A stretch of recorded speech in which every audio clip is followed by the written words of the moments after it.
જેતપુરના નાગરિકો લાંબા સમયથી ફ્લાય ઓવરબ્રિજની રાહ જોઈ રહ્યા હતા, જેનો આજે અંત આવી ગયો છે। દિવાળીના દિવસે ધારાસભ્ય જયેશભાઈ રાદડિયાના હસ્તે આ ફ્લાય ઓવરનું લોકાર્પણ કરવામાં આવ્યું હતું। ફ્લાય ઓવરનું લોકાર્પણ કરી જેતપુર વાસીઓને દિવાળીની ભેટ આપવામાં આવી હતી। ફ્લાય ઓવર પર લાઇટના પોલને રાષ્ટ્રધ્વજ તિરંગાની લાઇટિંગ રોશનીના શણગારને કારણે અત્યારથી જ આકર્ષણનું કેન્દ્ર બન્યો છે અને જેતપુર વાસીઓ માટે પિકનિકનું એક સ્થળ જેવું બની ગયું છે।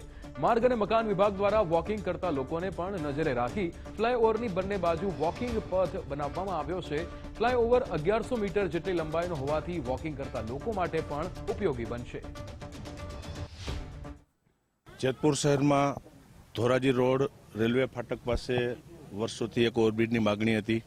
અનેક પરિસ્થિતિ અનેક મુશ્કેલીઓ વચ્ચે રાજ્ય સરકારે આ બ્રિજ મંજૂર કરેલો હતો। કાયમી માટેનો ટ્રાફિકવાળો રસ્તો રેલવે ફાટક હંમેશા બંધ થતું હોય, સિટીની અંદર ટ્રાફિક થતો હોય અને આ બ્રિજ બનાવવો એક જરૂરિયાતવાળો હતો અને રાજ્ય સરકારે 54 કરોડથી વધારે રકમ મંજૂર કરી અને આ બ્રિજનું કામ ચાલુ કરેલ હતું। આજે દિવાળીના શુભ દિવસે આ બ્રિજનું આજે લોકાર્પણ કરવામાં આવ્યું છે। જાહેર જનતા માટે, શહેરી વિસ્તાર માટે આ બ્રિજને આજથી ખુલ્લો મૂકવામાં આવ્યો છે કે હું માનું છું કે શહેરી વિસ્તાર જેમ જેમ ડેવલપિંગ થતો જાય એમ ટ્રાફિકની સમસ્યાઓ પણ દિવસે દિવસે વધતી જતી હોય છે।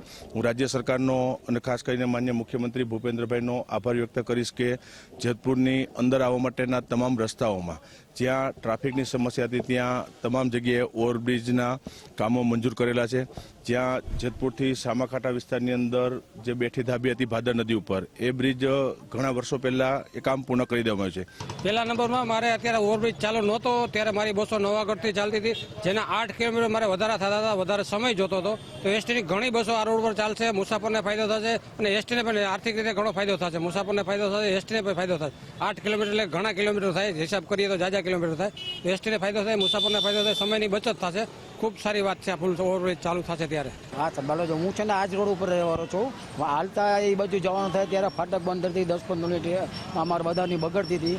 આજે બ્રિજ ખુલ્લો મૂકતા બધાને જે જેતપુરની જનતાને ભારે સગવડ મળી ગઈ છે, એટલે થઈ ગઈ છે। ટ્રાફિકની સમસ્યા હળવી થઈ જાય અને પહેલાં જે 10 મિનિટ બગડતી હતી હવે બળે નહીં। હવે સીધું બ્રિજ ઉપરથી બાયપાસથી નીકળવું હોય તો નીકળી શકાય તેવી સગવડ કરી અને જેતપુરની જનતાને બહુ હાઈ ક્લાસ સગવડ મળી ગઈ છે।